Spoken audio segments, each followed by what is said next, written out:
दिशा अपने परिवार के साथ अमेरिका के एक वीआईपी इलाके में रहती थी। वो कॉलेज जाने की तैयारी कर रही थी कि तभी उसने देखा कि उसके पापा मिस्टर तुषार उसकी माँ कौशल्या के साथ कहीं जाने की तैयारी कर रहे थे। आप दोनों कहाँ जाने की तैयारी कर रहे हैं? दिशा, मैंने तुम्हें बताया तो था कि हमारी कंपनी को अमेरिका के घने जंगलों में खुदाई करने का मौका मिला है। वाओ पापा, आपका बरसों का सपना पूरा हो गया। आप हमेशा से उस जंगल में खुदाई करवाकर रिसर्च करना चाहते थे ना? तुमने बिल्कुल सही कहा बेटी। अच्छा सुनो, हमें लौटने में 6 या 7 दिन लग जाएंगे। तुम अपना ख्याल रखना। इतना कहकर कौशल्या अपने पति तुषार के साथ अपने बंगले से बाहर निकल गई। कुछ ही देर में तुषार अपनी पत्नी कौशल्या के साथ अमेरिका के घने जंगल में खड़ा था, जहां पर कुछ मजदूर डरे सहमे खड़े थे।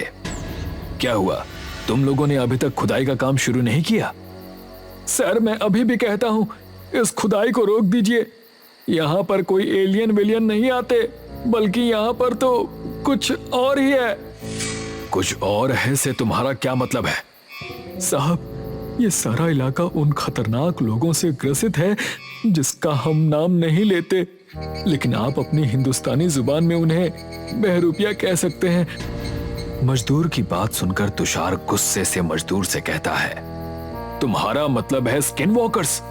देखो, ये सब ख्याली और मनगढ़ंत बातें होती हैं। तुम्हें अंदाजा भी नहीं है कि मेरी कंपनी ने इस रिसर्च पर कितने पैसे खर्च किए हैं। अब जल्दी से खुदाई का काम शुरू करो। इतना कहकर तुषार अपनी पत्नी कौशल्या के साथ टेंट के अंदर चला गया और मजदूरों ने डर कर खुदाई का काम शुरू कर दिया।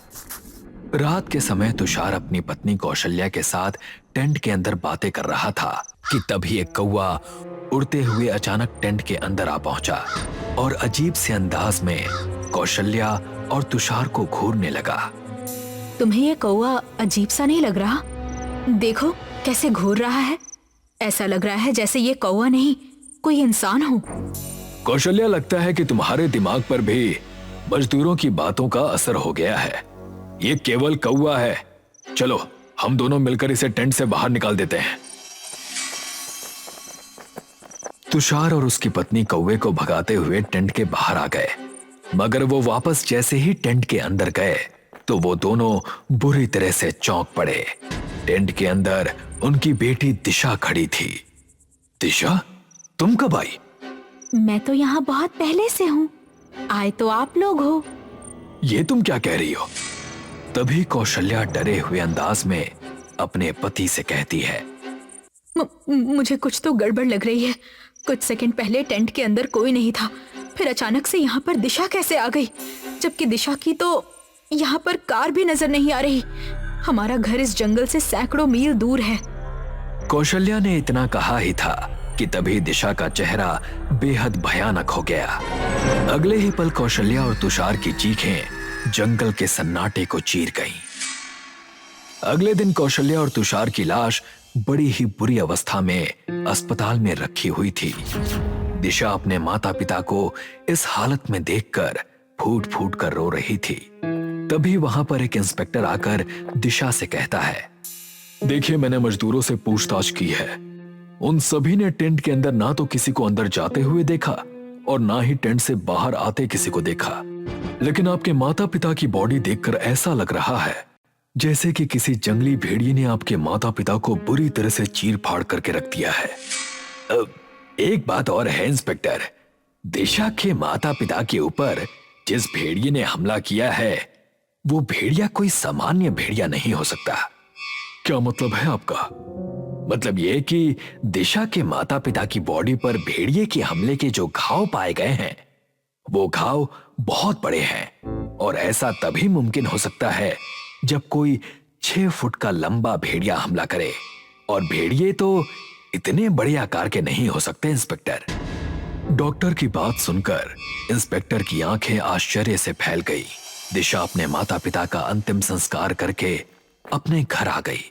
घर पर उसकी दोस्त तान्या और राहुल बैठे हुए थे। अपने आप को संभालो दिशा।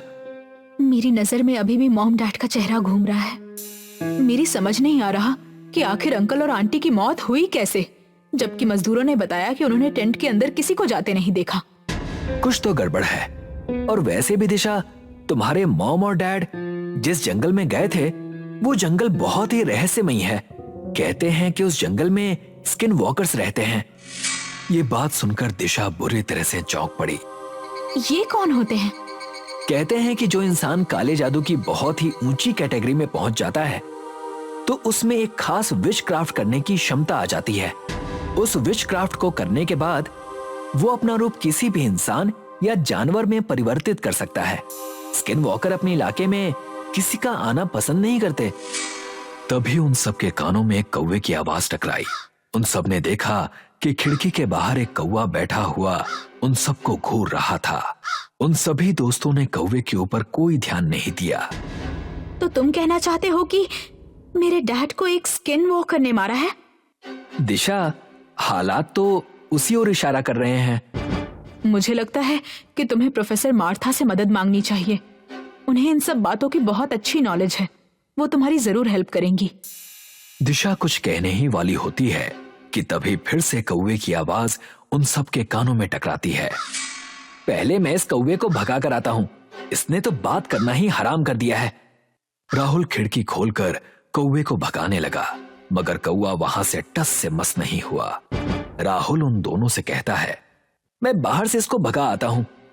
राहुल जैसे ही बाहर गया, अचानक वो कौवा वहां से उड़ गया, मगर काफी देर तक राहुल घर के अंदर नहीं आया। ये राहुल कहाँ चला गया?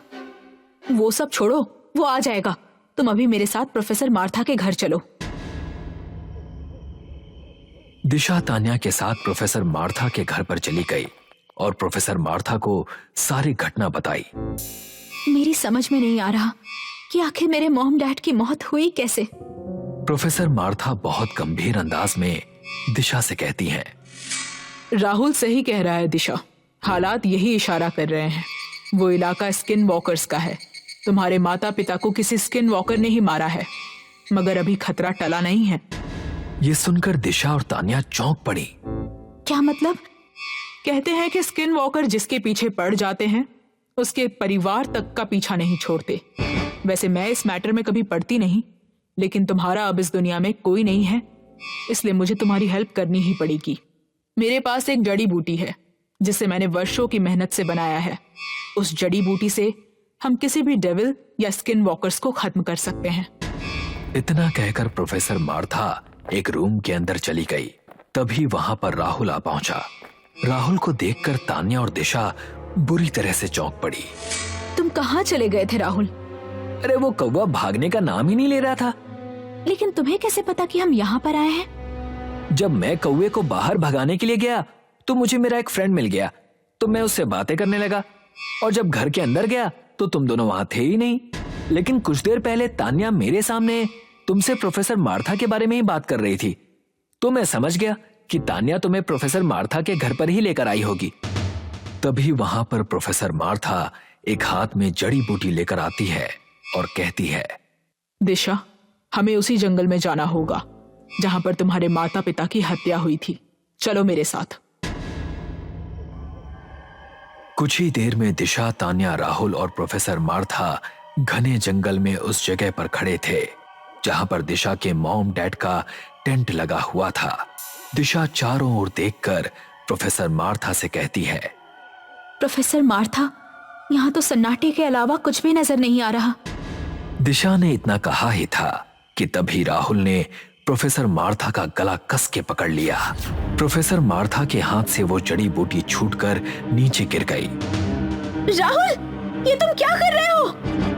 तभी राहुल एक बड़े आकार के भयानक दिखने वाले भेड़िए में परिवर्तित हो गया और राहुल के शरीर पर बड़े बड़े बाल उगाए। उसकी आंखें खून की तरह लाल हो गईं। ये सब देखकर तान्या चीखती हुई दिशा से कहती है, लगता है हमारे साथ अब तक राहुल नहीं बल्कि कोई स्किन वॉकर ही था, एक बहरूपिया जो राहुल का रूप लेकर हमारे साथ यहाँ तक आ गया। तभी वो बहरूपिया हंसते हुए उन सब दोस्तों की ओर देखकर कहता है, जिस कौवे को राहुल भगाने के लिए गया था वो कौवा मैं ही था। राहुल को तो मैंने बाहर ही मार दिया था और खुद राहुल का रूप लेकर तुम्हारे पास आ गया। ये कहकर वो बहरूपिया दिशा की ओर घूरते हुए कहता है, हमारे इलाके में किसी इंसान की आने की हिम्मत नहीं होती, लेकिन तुम्हारे माता पिता की इतनी हिम्मत कि वो हमारे इलाके में रिसर्च करने आ पहुंचे। हम नहीं चाहते कि हमारे बारे में ये दुनिया जाने। तभी मार्था की गर्दन उस बहरूपिये के हाथ में आ गई और उसका धड़ नीचे गिर पड़ा। बहरूपिया गुस्से से दिशा की ओर देखकर दोबारा बोला, जिसके पीछे पड़ जाते हैं उसके आखिरी वंश तक पीछा नहीं छोड़ते। मरने के लिए तैयार हो जाओ। तभी तान्या चीखती हुई कहती है, दिशा जल्दी से जड़ी बूटी इसके ऊपर फेंक दो। दिशा ने बड़ी फुर्ती से जड़ी बूटी जमीन से उठाकर बहरूपिये के ऊपर फेंक दी। अचानक उस बहरूपिये के शरीर में आग लग गई और वो कुछ ही देर में जलकर राख हो गया। दिशा नम आंखों से अपनी दोस्त तान्या के साथ अपने घर चली आई। उसने हमेशा के लिए अमेरिका छोड़ दिया। शुभम और कविता की शादी को 3 महीने हो चुके थे। चलो मैं तुम्हें अपनी माँ के पास छोड़ाता हूँ, वो तुम्हारा अच्छे से ध्यान रखेंगी। क्यों? मैं यहाँ क्यों नहीं रह सकती? तुम्हें तो पता है ना कि मेरा जॉब कैसा है, कभी भी बुला लेते हैं। मैं थोड़े दिन की छुट्टी लेकर तुम्हारे साथ वहीं रुकूंगा, वहां से थोड़ा घूमकर घर वापस आ जाएंगे। और दोनों शुभम के माता पिता के पास सिरहाड़ गांव चले गए। उनका घर खेतों के बीचों बीच था और दूर दूर तक कोई भी दिखाई नहीं दे रहा था, ना घर और ना ही कोई इंसान। शुभम, मुझे बहुत डर लग रहा है। अरे डरो मत, मेरी माँ और पिता सालों से यहाँ रह रहे हैं, वो तुम्हारा ख्याल अच्छे से रखेंगे। शुभम ने घर का दरवाजा खटखटाया। माँ, मैं हूँ, तुम्हारा शुभम। कविता काफी सहमी हुई थी। वहां का वातावरण जैसे उसे निगलने को तैयार था और अचानक उसके कंधे पर किसी ने हाथ रखा। क्या हुआ बेटी? ऐसे चिल्ला क्यों रही हो? कविता, ये माँ है, तुम इन्हें देखकर चिल्ला क्यों रही हो? मुझे माफ कर दीजिए, मैं डर गई थी। कोई बात नहीं बेटा, आओ आओ अंदर चलो। शुभम के पिताजी कल सुबह तक आ जाएंगे। शुभम की माँ उन दोनों को अंदर ले गई। अगली सुबह हुई। शुभम और कविता बाहर जाने के लिए तैयार हो गए। बेटा, थोड़े दिन और रुक जाते तो और अच्छा होता। माँ, हम लोग घूमकर रात को आ जाएंगे। जैसे ही वो लोग बाहर जाने लगे, शुभम को उसके अस्पताल से कॉल आया। उसे अस्पताल एक बड़ी इमरजेंसी की वजह से 1 दिन के अंदर पहुंचना था। तब शुभम ने कविता से कहा, कविता, थोड़े दिन के लिए यहाँ रुक जाओ, मुझे अस्पताल के लिए अभी निकलना पड़ेगा, मुझे माफ कर दो कविता। शुभम, मैं जानती हूँ तुम्हारा काम कैसा है, कोशिश करना कि तुम जल्दी आ जाओ। शुभम गाड़ी लेकर अस्पताल के लिए निकल गया। दोपहर का समय था। कविता खेत की तरफ देख रही थी। तभी उसे एक बच्चा दिखाई दिया। दोनों एक दूसरे को देख रहे थे। कविता ने बच्चे का पीछा किया और अचानक वो बच्चा खेतों में गायब हो गया कि अचानक तभी उसके कंधे पर किसी ने हाथ रखा। तुम यहाँ क्या कर रही हो? यहाँ पर मैंने अभी एक बच्चे को देखा था, अभी तो यही था, पता नहीं कहाँ गया। यहाँ कोई बच्चा नहीं रहता है, अगर कोई दिखे तो उसके पीछे मत जाना। चलो वापस घर चलो। वो घर लौट आए। कविता माँ से उस बच्चे के बारे में पूछने लगी। नहीं, ऐसा कुछ नहीं है, वो बच्चा कहीं दूर से आ गया होगा, मगर वो बच्चा तुम्हें दिखे तो उसके पास मत जाना। लेकिन क्यों माँ? वो बच्चा मेरे साथ खेलना चाहता होगा। नहीं मतलब नहीं, तुम्हारे अच्छे के लिए ही कह रही हूँ मैं। कविता ये सुनकर कुछ नहीं बोली।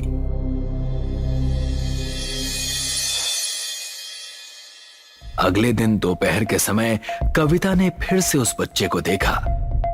ए बच्चे, तुम कहाँ से हो? तुम्हारा नाम क्या है? वो बच्चा कुछ नहीं बोला, बस खेत में भागने लगा और कविता उसका पीछा करने लगी। कहाँ जा रहे हो? रुको, रुक जाओ बच्चे। बच्चा एक जगह रुक गया।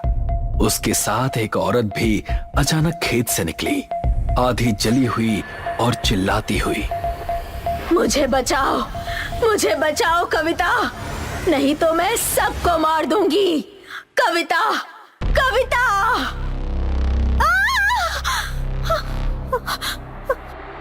वो बच्चा उसे फिर दिखाई दिया, मगर इस बार हैवान की तरह, और एक किताब उसके हाथ में थी।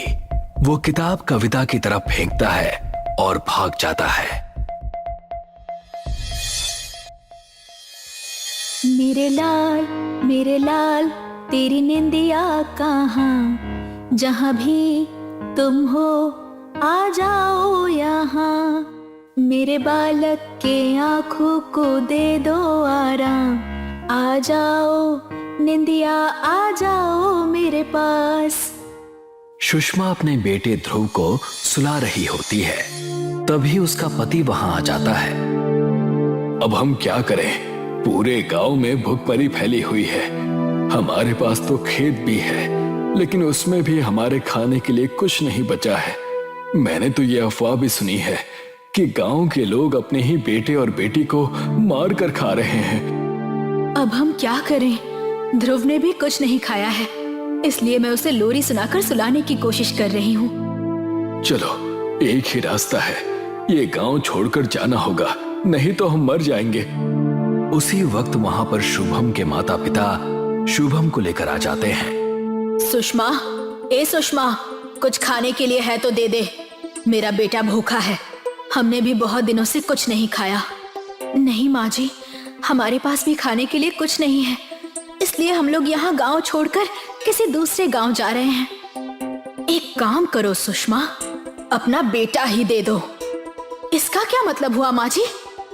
उतने में ही शुभम के पिता एक बड़ी तलवार निकालकर ध्रुव के पिता का गला काट देते हैं। ध्रुव वहां खड़ा होकर सब देखता है कि कैसे ये लोग उसके माता पिता को खा रहे हैं। अब इस बच्चे का क्या करें? माँ, मुझे बाद में भी भूख लगेगी। ठीक है, इसे अगले हफ्ते के लिए छोड़ देते हैं। ये घर भी बड़ा ही अच्छा है, आज से ये घर और खेत सब अपना। जैसे ही कविता ये बुक पढ़कर खत्म करती है, उसके होश उड़ जाते हैं। उसे वो बच्चा और उसकी माँ वापस दिखाई देते हैं। क्या हुआ बेटा, चिल्ला क्यों रही हो? पापा, मैंने अभी यहाँ पर एक बच्चा और उसकी भयानक माँ को देखा। मगर यहाँ तो कोई खड़ा नहीं है, कोई बुरा वहम हुआ होगा। और ध्यान से सुनो बेटा, रात के समय घर से बाहर पैर मत रखना, चाहे जो हो जाए। कविता पूरी तरह से डर गई थी। उसके मुंह से कोई आवाज नहीं निकल रही थी। उसे उसके पति और उसके माता पिता का सच अब मालूम हो गया था। रात का समय था, सब नींद में सो रहे थे। तभी घर के बाहर से शुभम की रोने की आवाज आई। कविता, बचाओ, मेरी मदद करो, बाहर आओ कविता, मुझे ये दोनों मार देंगे, बचाओ। शुभम की आवाज सुनकर कविता बाहर जाने लगी। नहीं कविता, बाहर मत जाना, ये आवाज बस एक छलावा है। शुभम बाहर नहीं है, ये उस चुड़ैल सुषमा और उसके बच्चे की आवाज है।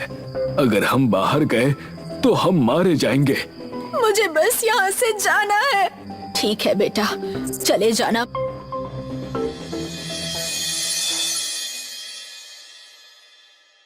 अगली सुबह हुई और शुभम वापस घर आ गया। हाय कविता, मैंने तुम्हें बहुत याद किया। मुझे यहाँ से ले चलो शुभम, मुझे यहाँ नहीं रहना है और मुझे तुमसे भी बहुत सारी बातें करनी है। शुभम चलो, चलो यहाँ से। रिलैक्स कविता, मैं अभी शहर से आया हूँ। मेरे लिए, सिर्फ मेरे लिए एक दिन और रुक जाओ प्लीज। कविता शुभम को देखकर उसकी बात मान लेती है। रात का समय होता है और खेत से आवाज आती है। कोई है? मेरी मदद करो, मेरा बच्चा और मैं भूखे हैं। औरत की आवाज सुनकर सब घर में जाग जाते हैं। आप लोग यहीं रुकिए, मैं बाहर जाकर देखता हूं। नहीं, कोई बाहर नहीं जाएगा। ये उस चुड़ैल की आवाज है। हाँ शुभम, कल भी ऐसी ही आवाज आ रही थी, जाने दो। क्या तुम लोग अभी भी भूत प्रेत पर विश्वास करते हो? मैं जाकर आता हूं। शुभम दरवाजा खोलकर खेत की तरफ जाने लगा। खेत में पहुंचते ही वो उनके सामने से गायब हो गया। उसे ढूंढने के लिए सब घर से बाहर आए। सब खेत में शुभम को ढूंढने लगे। पिताजी, बचाओ, बचाओ! जैसे ही खेत के अंदर वो लोग पहुंचे, एक जोरदार बिजली कड़की। उसमें उन्होंने देखा कि शुभम का सर बिजुका के सर पर लगा हुआ था और वहां पर ध्रुव उन्हें देखकर हंस रहा था। सुषमा शुभम के पिता का गला पकड़ लेती है और धड़ से अलग कर देती है। सर काटा था ना मेरे पति का, अब क्या हुआ?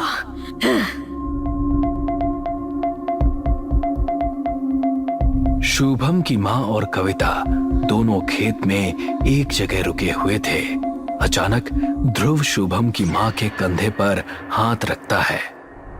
बेटा, मुझे माफ कर दो। मैंने जो तुम्हारे परिवार के साथ किया, उसके लिए मुझे माफ कर दो। माफ कर दो? कैसे माफ कर दो? कभी नहीं। मेरे परिवार को उजाड़ दिया तुमने। अपने स्वार्थ के लिए मेरे परिवार को मारा। अपनी भूख मिटाने के लिए तुम लोग हैवान बन गए। हम भी भूखे थे, मगर हमने इस हैवानियत का सोचा भी नहीं। सुषमा शुभम की माँ के गालों पर हाथ रखती है और जोर से दबा देती है। मुझे मत मारो, प्लीज, मुझे मत मारो। मैं तुम्हारा दर्द समझती हूँ। तुम ये जानती हो ना, इसलिए तुमने मुझे वो किताब दिखाई। प्लीज मुझे जाने दो। मैं तुम्हें क्यों मारूं कविता? तुमने मेरा क्या बिगाड़ा है? तुम्हारी इसमें क्या गलती है? गलती मेरी भी नहीं थी, ना ही मेरे पति और बच्चे की थी। इंसान भूल जाता है अपनी पहचान, भूल जाता है कि असली जीवन सिर्फ अपने लिए जीना नहीं, बल्कि दूसरों के लिए जीना भी है। हमने भूखमरी में हमारी खेती से जो बना गांव में बांट दिया था, ताकि कोई हैवान में ना बदल जाए, मगर हैवान ने हमारे घर पर ही दस्तक दे दी। हमारे पास करने के लिए कुछ नहीं था, इसलिए हमने भी हैवान की आंखों में आंख डालकर देखा। मुझे जो भी चाहिए था मिल गया कविता। अब हम आराम से जा सकते हैं। हमारा कोई बहुत देर से इंतजार कर रहा है। सुबह के सूरज के साथ सुषमा और ध्रुव अपनी मंजिल की ओर निकल गए, जहां ध्रुव के पिता उनका इंतजार कर रहे थे। नेहा और आयुष अपने नए घर में बहुत खुश थे। 3 दिन पहले ही उन्होंने अपने नए घर में शिफ्ट किया था। चलो दीदी, छुपन छुपाई खेलते हैं। इस नए घर में छिपने की बहुत सारी नई नई जगह हैं। ठीक है, मैं 10 तक गिनती हूँ, तुम जाकर छुप जाओ। 1 2 3 4। आयुष अपने घर की छत पर पहुँच गया। कहाँ छिपूं, कहाँ छिपूं? हाँ, बराबर वाली छत की सीढ़ियों में छिप जाता हूँ। नेहा की छत के बगल में खाली मकान था, जिसकी छत पर सीढ़ियों का दरवाजा नीचे था, जहाँ सीढ़ियाँ खत्म होती थीं। आयुष बगल की छत पर गया और सीढ़ियों से नीचे जाकर दरवाजे के पास खड़ा हो गया। मैं आ रही हूँ, मुझे पता है तुम कहाँ छुपे हो। बाल्टी के नीचे। बाल्टी के नीचे नहीं?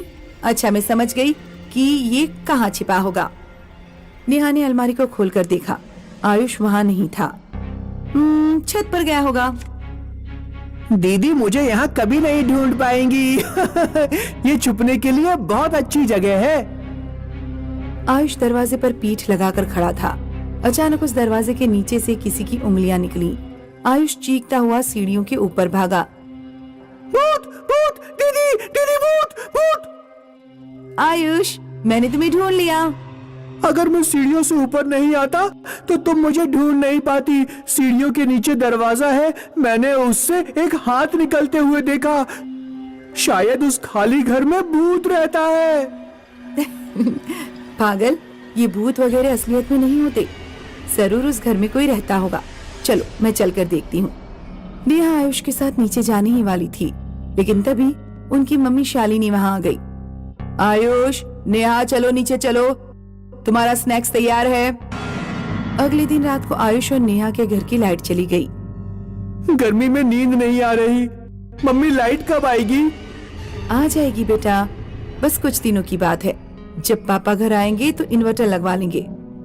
अभी जब तक लाइट नहीं आती तब तक तुम दोनों जाकर खेल सकते हो। आयुष और नेहा रात में ही छुपन छुपाई खेलने लगे। पिछली बार मैं डैन बनी थी, इस बार तुम बनो।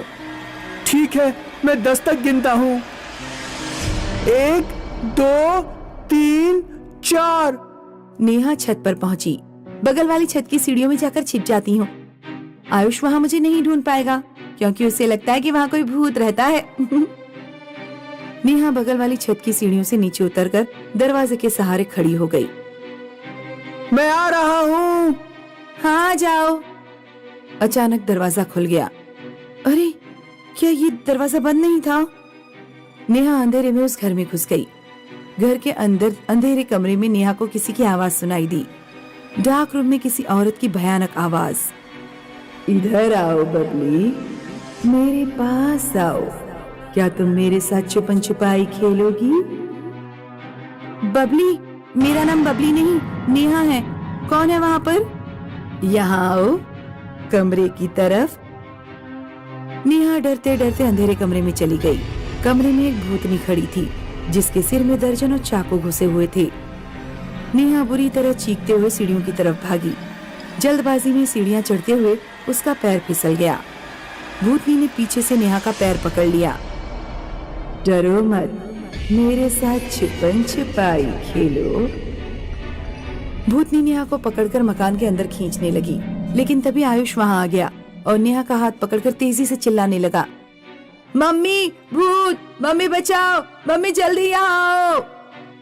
हाँ, ये तो आयुष और नेहा की आवाज लगती है। शालिनी तुरंत दौड़ती हुई छत पर पहुंची। उसने देखा पड़ोस वाली छत पर आयुष नेहा को सीढ़ियों के ऊपर खींच रहा है और नेहा के माथे पर खून बह रहा है। मेरी बच्ची! शालिनी तुरंत नेहा को लेकर हॉस्पिटल पहुंची और नेहा के माथे पर पट्टी बंधा कर लाई। जब शालिनी घर लौट रही थी तो शालिनी के घर के सामने रहने वाली कमला आंटी ने उससे पूछा, शालिनी, क्या हो गया नेहा को? ये सिर पर पट्टी कैसे बंधी है? ये दोनों हमारे मकान के बगल वाली छत पर छुपन छुपाई खेलते हुए सीढ़ियों के नीचे चले गए थे। ये कह रहे हैं कि इन्होंने वहाँ किसी भूतनी को देखा। घबराहट में नेहा भागी और गिर पड़ी। तुम्हारे घर के बराबर में जो मकान है वो पिछले 12 साल से खाली पड़ा है। वहाँ अपने बच्चों को कभी मत जाने देना।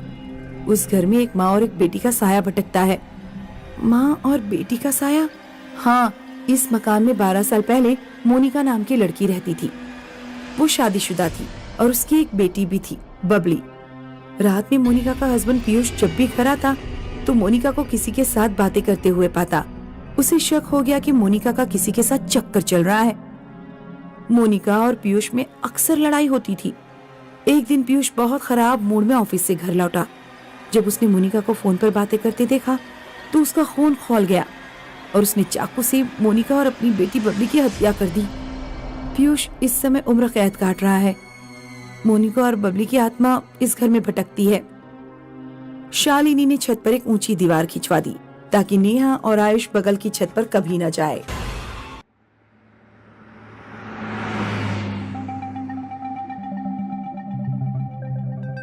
इस कार को भी आज ही खराब होना था। एक तो ड्राइवर नहीं लाई मैं और ऊपर से फोन भी डेड है। मेघा गाड़ी के अंदर से कुछ ढूंढ रही होती है। तभी उसके पीछे एक डबल डेकर बस आके रुक जाती है। वो पीछे मुड़ती है। ये बस कहां से आ गई? मैंने तो रोका भी नहीं। मेघा बस में चढ़ जाती है। बस के अंदर कुछ लोग बैठे हैं। टूरिस्ट जैसे कपड़े पहने हैं, जैसे किसी साइट सीइंग पे आए हों। बस के अंदर म्यूजिक बज रहा है। भैया, मुझे अटावा शहर में उतार देना। टिकट? कंडक्टर ना तो जवाब देता है ना ही टिकट। वो चुपचाप बस सिर हिलाकर वहाँ से चला जाता है। अजीब इंसान है, टिकट भी नहीं दिया। कुछ ही समय बाद मेघा की आंखें बंद होने लगी। वो सोने ही वाली थी कि उसे कहीं से लाउड म्यूजिक सुनाई दिया। उसने आंखें खोलकर देखा पर उसे ड्राइवर सीट खाली लगी। उसने फिर से अच्छे से देखा तो ड्राइवर अपनी सीट पे ही बैठा हुआ था। मेघा को बस में बैठे बहुत अजीब लग रहा था। ये म्यूजिक तो बंद ही नहीं हो रहा। किसी और को तकलीफ नहीं हो रही है क्या इससे? वो कंडक्टर को हाथ दिखाकर बुलाती है और उससे पूछती है, भैया ये म्यूजिक कहाँ से आ रहा है? कंडक्टर कुछ जवाब नहीं देता और वहाँ से चला जाता है। मेघा अपने पीछे बैठे इंसान को देखती है। वो आंखें फाड़ के बिना पलक झपकाए मेघा की तरफ देख रहा है। मेघा थोड़ा डरे हुए उससे पूछती है, ये इतना लाउड म्यूजिक कहाँ से आ रहा है? ऊपर पार्टी हो रही है। रात के 12 बजे, वो भी एक चलती हुई बस में? कैसी पार्टी है ये? तुम्हारी मौत की। एक्सक्यूज मी, ये आप क्या कह रहे हैं? इतना कह के वो इंसान उठकर ऊपर चढ़ने लग जाता है। धीरे धीरे हर पैसेंजर ऊपर चला गया। अब बस ड्राइवर और मेघा बच गए थे। मेघा को बस में बैठे हुए काफी टाइम हो चुका था और अभी तक वो शहर नहीं पहुंची। उसने बस ड्राइवर से पूछने का सोचा, ड्राइवर, ओ ड्राइवर भाई साहब, हम कहाँ पहुंचे हैं? ड्राइवर सीट पर बैठे हुए अपना पूरा सिर घुमाकर मेघा को देखकर भयानक तरीके से हंसता है। कौन हो तुम? हे भगवान, मैंने ये क्या देख लिया? मेघा की ऊपर पहुंच के आंखें फटी की फटी रह जाती हैं। उसने देखा कि वहाँ पार्टी चल रही थी, पर कोई ऐसी वैसी पार्टी नहीं, बल्कि भूतों की पार्टी। किसी भूत का सिर कटा हुआ था तो किसी भूत के हाथ, कोई भूत आग में जला हुआ था तो किसी भूत का चेहरा छिला हुआ। ये क्या हो रहा है? मेघा जब ये बोल रही होती है तभी वो कंडक्टर अपने नुकीले नाखून वाले हाथ से मेघा को आगे लेके आता है। कंडक्टर की आंखें पूरी सफेद हैं। नहीं नहीं, मुझे जाने दो, प्लीज जाने दो। सारे भूत मेघा को चारों ओर से घेर के नाचने लग जाते हैं। मेघा जोर जोर से चिल्ला रही थी, गिड़गिड़ा रही थी, पर भूतों की पार्टी के शोर की वजह से उसकी आवाज कोई नहीं सुन पाया। मेघा किसी तरह भूतों के चंगुल से निकलकर नीचे भागती है। मेघा नीचे पहुंचती है और बस का ड्राइवर अपना सिर उल्टा करके बस चला रहा है। नहीं, मैं ऐसे नहीं मरने वाली, नहीं। कहाँ जाना है?